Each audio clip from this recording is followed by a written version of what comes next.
I went to the shaved ice stand and we'd get a pina colada delight all the time. We'd ride our bikes up there. It was a tradition. It was something for the local kids to do. And I was over the road at the time saving up money, and I had money in a shoebox. I sent $1,000 here, $1,000 there to my sister. And my sister called me one day and said, "Hey, they're selling the shaved ice stand." And I said, "Why?" She said she's just getting too old. She's done it for 20 plus years. She's done with it. And I was like, "Oh, well, someone's going to get it." And then they said that she was going to sell it. Rumors started going around she was selling it to someone in Jeff City. And that's when I was like, no, that can't. That was our stand. So I called her up. I said, "Hey, how much in the shoebox?" She said, 17,500. I said, "Walk that shoebox up to her and see if she'll sell it to you right now." So she walked. Is that how you bought it? She walked a shoebox. I was in a different state. I was in Wyoming. Doing what? What were you doing in Wyoming? I was hauling RVs.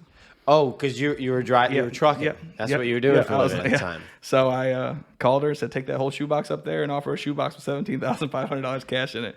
She called me up and she said, "You own a shaved ice stand now." Cool. No clue. I don't know how to make shaved ice. I didn't know. I didn't walk through it. That thing could have been a termite infested, whatever. But yeah, that's how it worked. And so did she show you how to do everything? Yeah, and once again, same thing. The same. You're going to see this pattern a lot in a lot of our conversations, and you've lived it. Whether or not we've acknowledged it, you've lived it. Of she came in strong. She had a passion. The passion. If you don't evolve with your own passion, then there's when you become, what's the right word, stagnant in your own setup. Then the times start to overlap you. So for what she did, for what she knew, she was passionate about what she did. But there was so much more opportunity. So the same thing, we came in. Because it was a pretty small stand. Yeah. And I kept that stand for years. Because that was my catch. That was my, the lady who sold to me wasn't big on the internet. Internet wasn't big back then. And I was traveling. So I still traveled. And then I came back during the summer. So I would go to South Carolina to be taught by 1-800 Shaved Ice. I would go down to Louisiana to get New Orleans Shaved Ice and learn about the snowballs and learn about the... And I was getting paid in off seasons? Yes. I was traveling. Yeah. So you bought the stand and you were running in the summer, and then you go back to trucking in the winter. Yeah. Like when you couldn't have it open. Yeah. And then you did it out of the stand. Yep. And so that's like in the wintertime, that's when you were going to all these places. Every day, knowledge. Yeah. Anywhere I can learn the tricks, the techniques.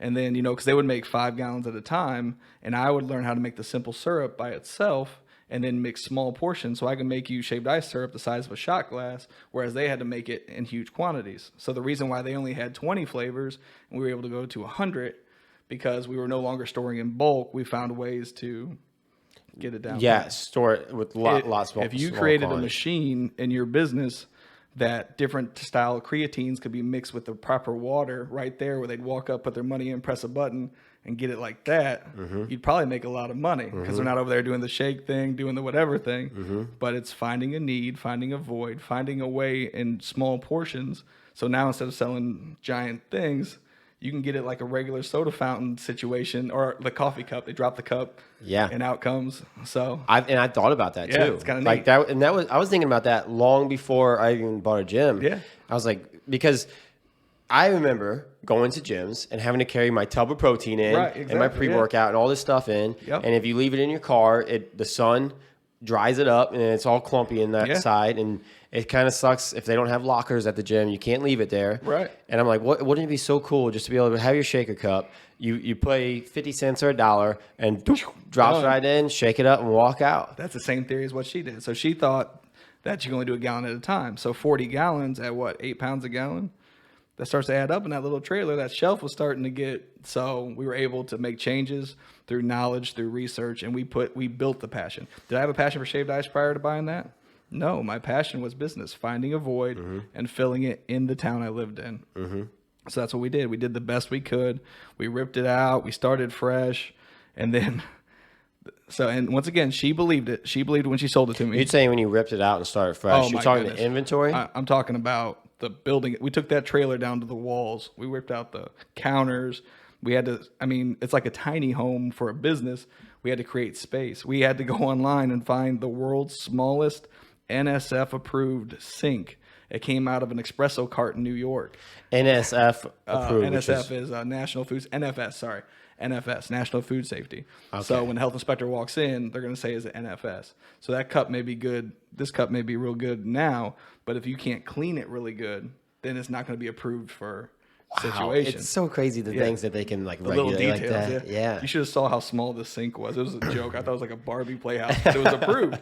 We Yeah. found it, so it was approved. So we had to, but it was really cool taking that challenge, and then we've expanded on it, and we won't jump from place to place to place yet. But that was a big thing, is converting old thinking into new thinking. And it's the same thing there. We can go into details of how we did it, but when you take an idea, you take someone's passion, you say, I can add to it. I can bring more to the table. And it's not because they weren't capable.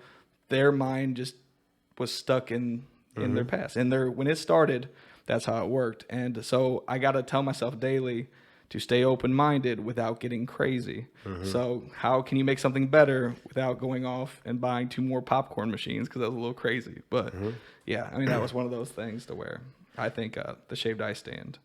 Oh, sorry, I got distracted on the story of, so I bought it. Remember, I was young, just got back in, hired my sister, a couple of her friends from school. We're going to get started.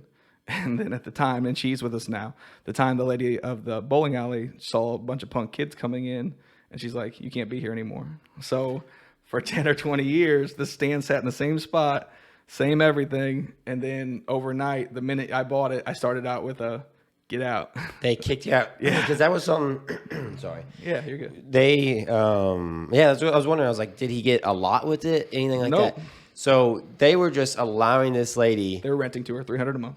rent. Oh, she was $300 a month? I know, they're making some money, right? Wow. Yeah.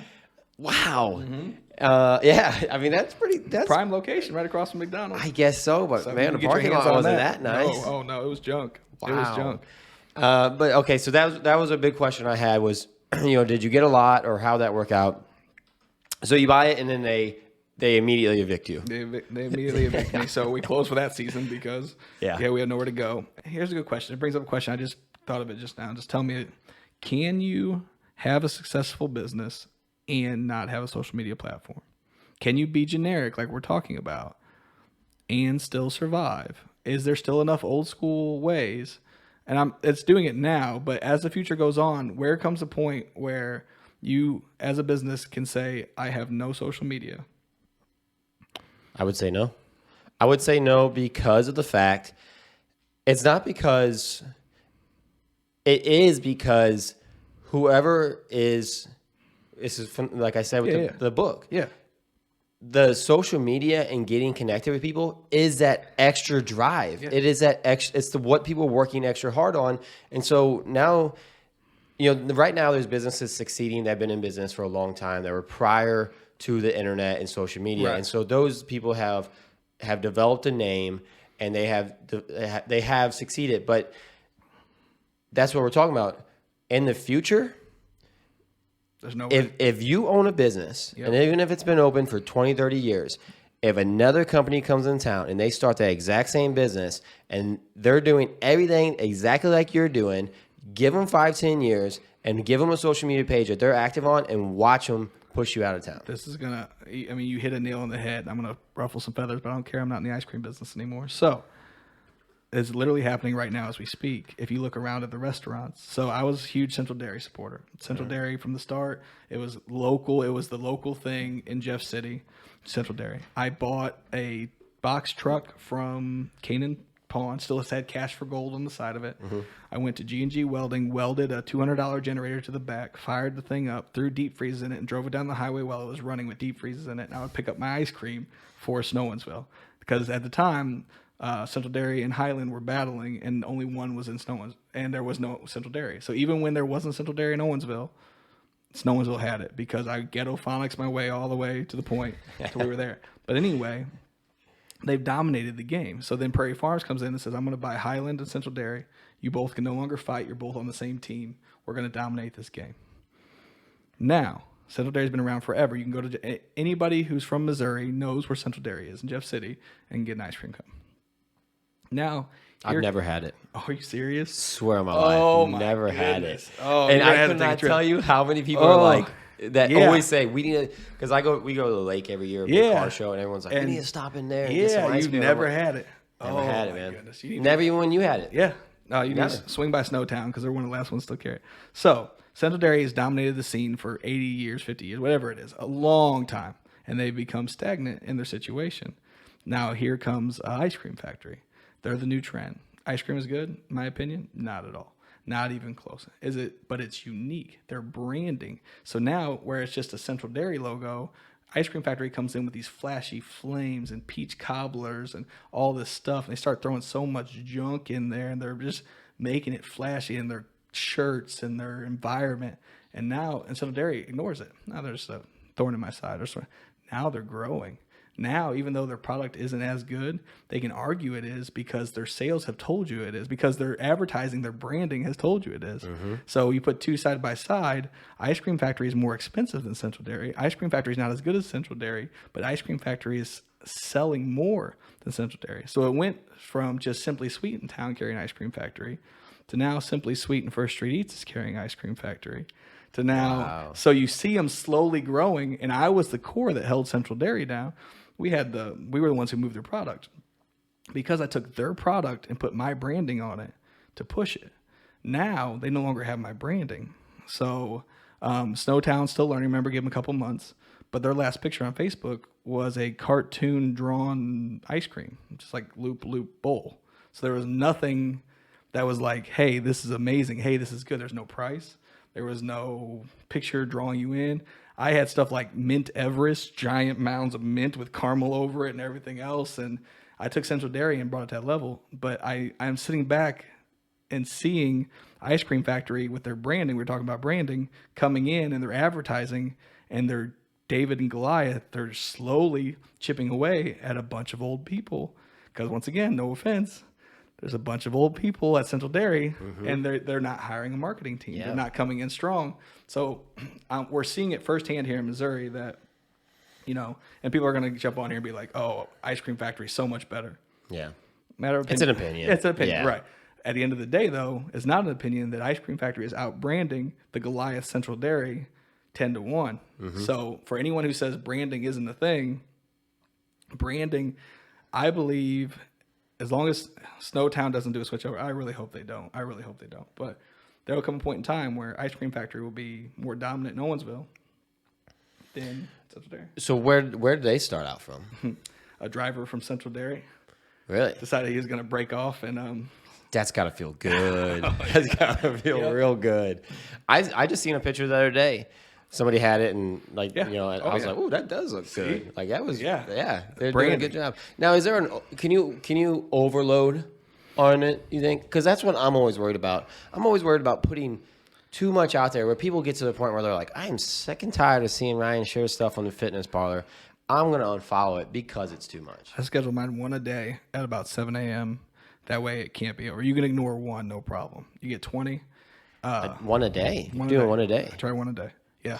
So Sundays are my day off, so I try not to push food. So today I had a picture of me wearing the bow that we cut, the ribbon we cut, with a special on it. So on Sundays I try to push other people's events.